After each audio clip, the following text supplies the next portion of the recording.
When dealing with HER2-negative advanced breast cancer, the main focus of treatment is to manage the disease rather than cure it. The aim is to prolong life and improve the quality of life. This type of cancer is typically treated with systemic therapy, which involves drugs that are delivered into the bloodstream to target cells and organs throughout the body. Systemic therapies may include hormonal treatments, chemotherapy, targeted therapy, and immunotherapy. In some cases, surgery or radiation may also be used to prevent or treat symptoms. When it comes to treating advanced breast cancer, hormonal therapy is often the first line of treatment for women with HER2-negative cancer that's hormone receptor positive. This type of breast cancer accounts for 50% to 70% of all cases, and it means that hormones like estrogen and progesterone are fueling the cancer's growth. Hormonal therapies work by blocking this process. Some drugs decrease estrogen levels, while others prevent estrogen from attaching to cancer cells and causing them to multiply. Compared to chemotherapy, hormonal therapies generally have a lower risk of serious side effects, which means you may have a better quality of life during treatment. These therapies can be taken in the form of pills or through a shot.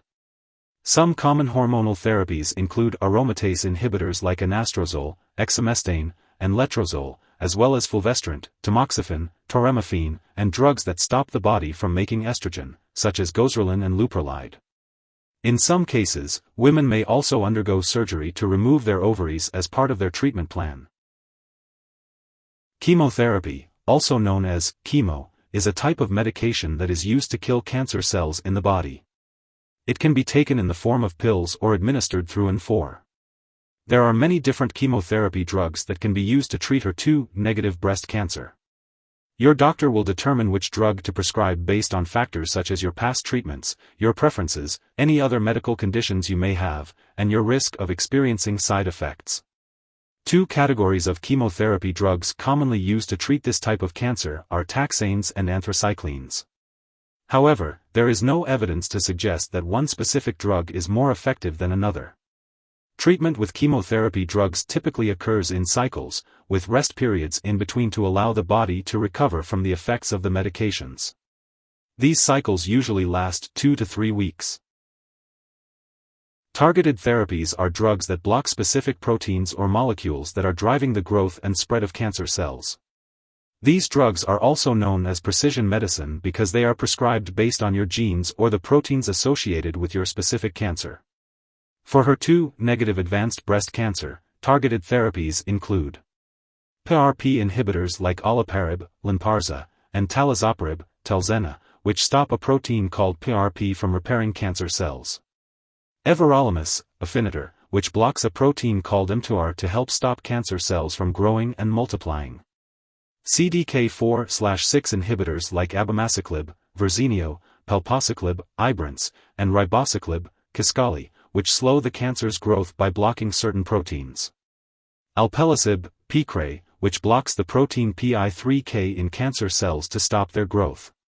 Antibody-drug conjugates, ADCs, like sacituzumab govitecanzi, Trodelvy, which targets a protein called TRO2 to deliver chemo drugs directly into cancer cells. Immunotherapy harnesses the power of your immune system to fight against cancer cells. Specifically, immune checkpoint inhibitors are a type of drug that can be used to treat certain forms of advanced breast cancer. These inhibitors target proteins known as immune checkpoints, which help your immune system distinguish between healthy cells and harmful ones. Unfortunately, cancer cells can sometimes manipulate these proteins to evade detection by your immune system.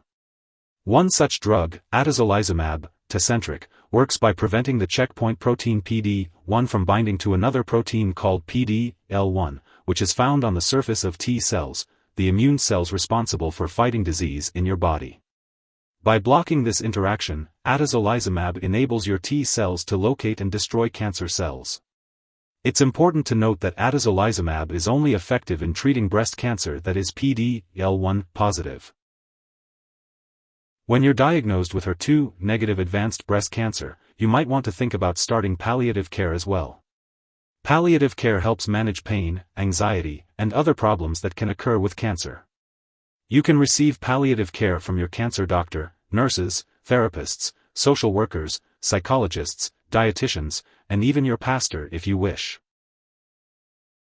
If traditional treatments for advanced breast cancer are not working for you, you may consider participating in a clinical trial.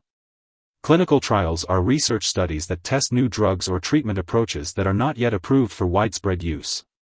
Your doctor can provide more information about clinical trials and help determine if you are eligible to participate.